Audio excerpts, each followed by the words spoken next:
Isa na namang bagong pangalan na ang lumutang sa lumalawak na flood control scandal.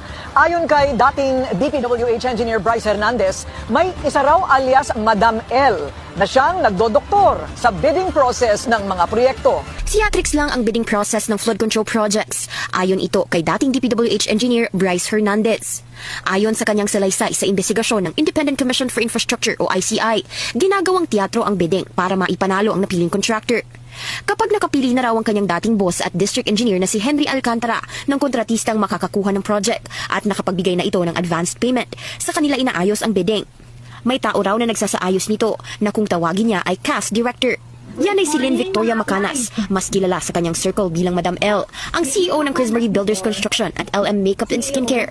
Si Macanas daw ang namimili ng dalawang losing bidders na makikilahok sa bidding. Sa bersyon ni Hernandez, magbibigay ang napiling kontratista ng higit kumulang 6% ng project cost bilang SOP.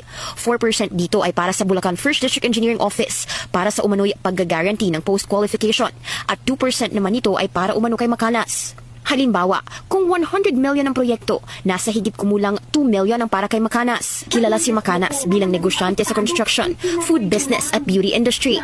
Mahilig din siya sa tough-looking modified vehicles.